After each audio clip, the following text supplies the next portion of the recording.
Shalom, selamat pagi para pendengar dan pemirsa dimanapun Anda berada. Bertemu kembali dengan saya, Moren Hatu Lewakabisi, dalam program Suluh, Suara Penyuluh. Saya merupakan penyuluh dari Kecamatan Argomulyo, Kota Salatiga. Suluh atau Suara Penyuluh adalah program kerjasama dari Bimas Kristen Kantor Kementerian Agama Kota Salatiga bekerja sama dengan Radio Betani FM. Para pendengar dan pemirsa dimanapun berada, pembacaan kita pada pagi hari ini, hari Minggu, tanggal 3 Juli tahun 2022, diambil dari Perjanjian Baru, yaitu Kisah Para Rasul 9 ayat 36 sampai ayatnya yang ke-41. Saya ulangi lagi, pembacaan kita pada hari ini terambil dari Kisah Para Rasul 9 ayat 36 sampai ayatnya yang ke-41. Tapi sebelum kita membaca firman Tuhan, kita merenungkannya bersama-sama, mari kita berdoa. Bapa yang ada di dalam kerajaan surga, Bapa yang kami sapa melalui anak-Mu Yesus Kristus yang adalah Tuhan dan Juru Selamat kami mengucap syukur dan terima kasih Tuhan bahwa hamba-Mu pada pagi hari ini boleh hadir bersama-sama dengan para pendengar dan pemirsa dimanapun berada dalam program Suluh Suara Penyuluh. Mengucap syukur dan terima kasih untuk penyertaan dan berkat kasih Tuhan. Dan pada pagi ini Tuhan mengawali setiap aktivitas, tugas dan tanggung jawab kami, khususnya pada hari ini. Kami akan merenungkan, membaca bersama-sama dari firman-Mu. Dan biarlah Tuhan, firman Tuhan yang boleh kami dengar, kami baca bersama-sama, dan boleh kami refleksikan di dalam kehidupan kami, akan menjadi pedoman dalam kehidupan kami Tuhan, untuk menapaki hari-hari kami selanjutnya, terutama di minggu yang baru dan di awal bulan Juli yang baru. Terima kasih Tuhan, kami sambut firman-Mu. Di dalam nama Tuhan Yesus kami berdoa dan kami mengucap syukur. Amin. Para pendengar dan pemirsa yang terkasih di dalam Yesus Kristus, pembacaan kita pada pagi hari ini tadi sudah saya sampaikan di dalam Kisah Para Rasul pasal 9 ayat 36 sampai ayatnya ke-41. Mari kita baca ya Bapak Ibu, ayatnya yang ke-36. Di Yope ada seorang murid perempuan bernama Tabita, dalam bahasa Yunani Dorcas. Perempuan itu banyak sekali berbuat baik dan memberi sedekah. Ayatnya yang ke-37, tetapi pada waktu itu ia sakit lalu meninggal.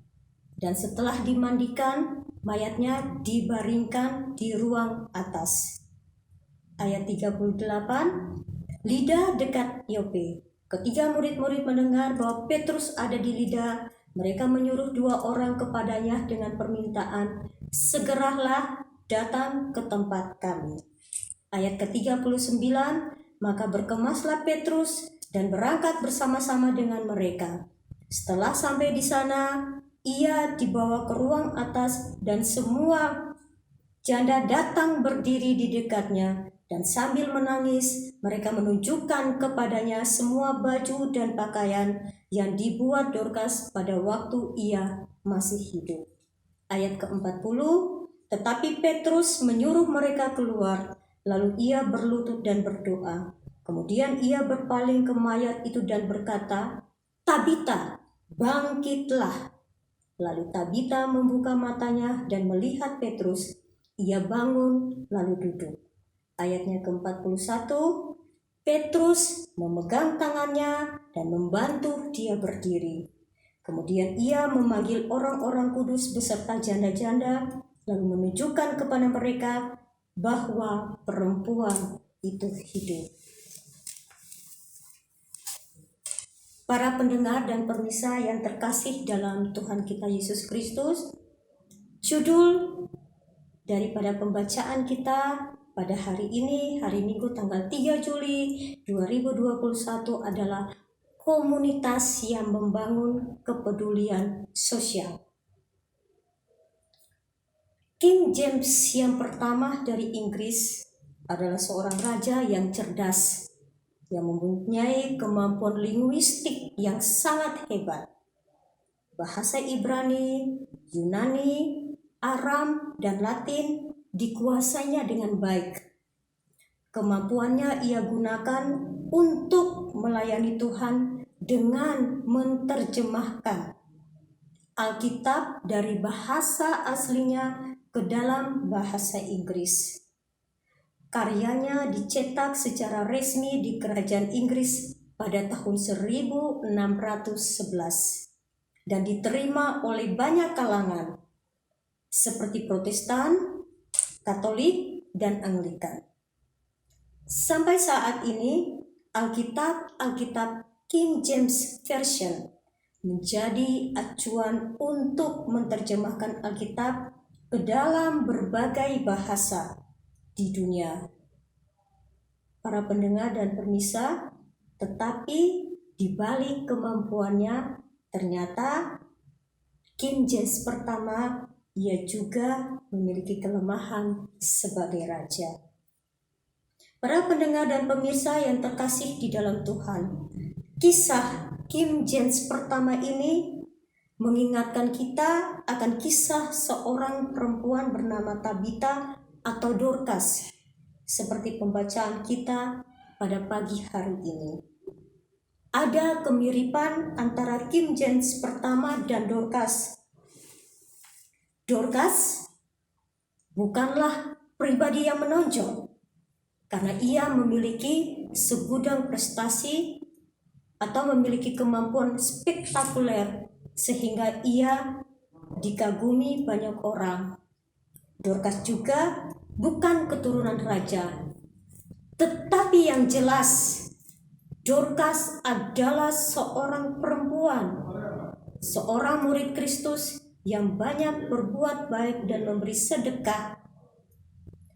Ia hanya menggunakan jarum dan benang yang lekat dengan kesehariannya untuk membuat baju dan pakaian. Para pendengar dan pemirsa yang terkasih dalam Yesus Kristus, hasil karya Dorcas ini dibagikan kepada para janda yang membutuhkan pertolongannya. Bisa jadi kemampuan menjahit Dorcas adalah satu-satunya talenta yang dimilikinya. Namun, Dorcas tahu cara menggunakan talenta yang diberikan Tuhan untuk menjadi berkat bagi sesamanya. Karena itu, karyanya berharga di mata Allah. Dorcas memilih untuk melakukan sesuatu dengan apa yang dimilikinya, meskipun sesuatu itu adalah hal sederhana dan tampak sepele di mata orang lain.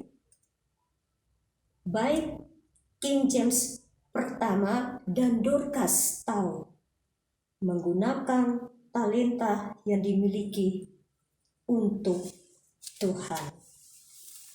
Para pendengar dan pemirsa yang terkasih dalam Tuhan Yesus, Dorcas juga bukan Petrus yang sanggup berkhotbah di depan banyak orang, dan mungkin itu juga bukan panggilan hidupnya. Tetapi kita sudah melihat Dorcas bisa berkhotbah melalui tindakan nyata dan berbuat baik untuk mengalirkan kasih Tuhan kepada orang lain. Dorcas sadar bahwa Tuhan tidak menuntut dari apa yang tidak kita punya, tetapi Ia menuntut daripada apa yang kita punya. Para pendengar dan pemirsa yang terkasih di dalam Tuhan, Dorcas atau Tabita berarti rusa. Ia seorang perempuan yang gesit seperti rusa. Ia tekun dan gesit dalam menabur kebaikan. Di kota Yope ada begitu banyak janda yang berjuang untuk mempertahankan hidup. Sebagai murid Tuhan, Dorcas tahu apa yang harus dia lakukan. Ia menolong para janda itu, ia melakukannya dengan segenap hati. Ketika Dorcas jatuh sakit dan meninggal, banyak orang yang sangat kehilangan. Mereka sangat sedih dan menangisi kepergian Dorcas. Mereka mendengar Petrus sedang melayani di Lida, tidak jauh dari Yope, dan ketika Petrus datang, mereka memperlihatkan kepada Petrus pakaian-pakaian yang selalu dijahit oleh Dorcas bagi mereka. Mereka, terutama para janda ini, bersyukur dan merasakan kasih Dorcas yang besar bagi kehidupan mereka. Para pendengar dan pemirsa yang terkasih dalam Yesus Kristus, Petrus kemudian menyuruh semua orang keluar. Ia berdoa dengan kuasa Roh Kudus kepada Allah, dan Allah membuat Dorcas hidup kembali. Kehidupan, kematian, dan kebangkitan Dorcas adalah kesaksian tentang Injil. Dorcas menabur kasih dan menuai kasih. Bagaimana dengan kita? Para pendengar dan pemirsa yang terkasih, Tuhan sudah memberikan kepada kita talenta dan kemampuan. Pertanyaannya, sudahkah kita gunakan itu untuk menjadi berkat bagi sesama? Sudahkah kita gunakan itu untuk menjadi berkat bagi sesama? Melalui Dorcas, kita belajar bahwa kita diberi keberanian untuk melayani Tuhan dengan apa yang ada pada kita.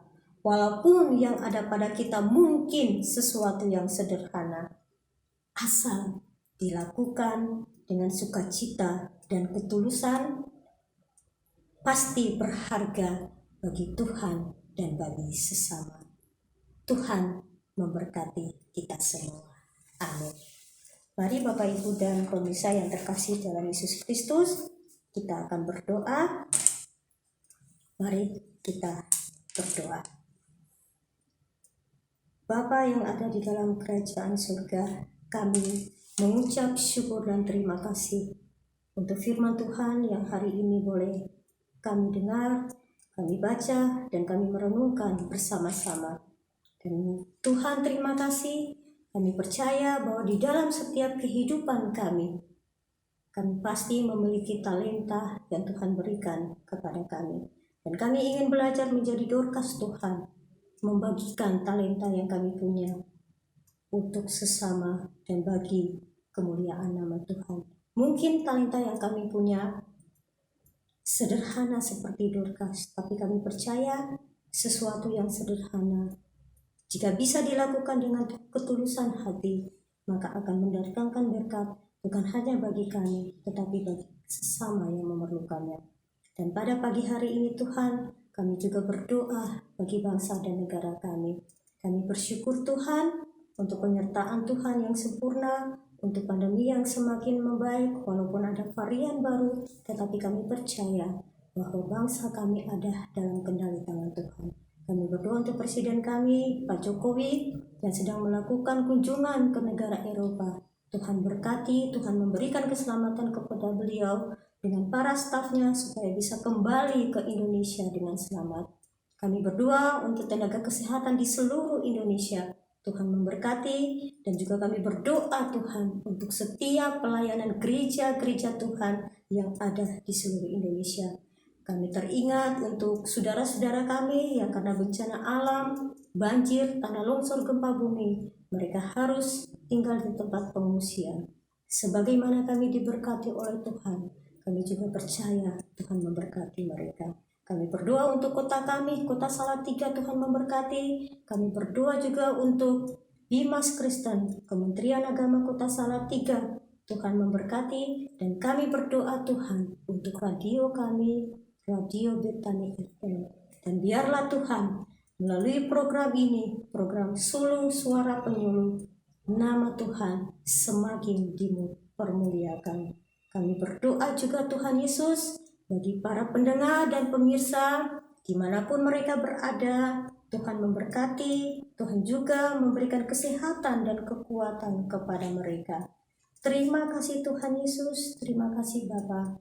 Kami menyerahkan seluruh kehidupan kami hari ini dalam tangan pengasihan Tuhan.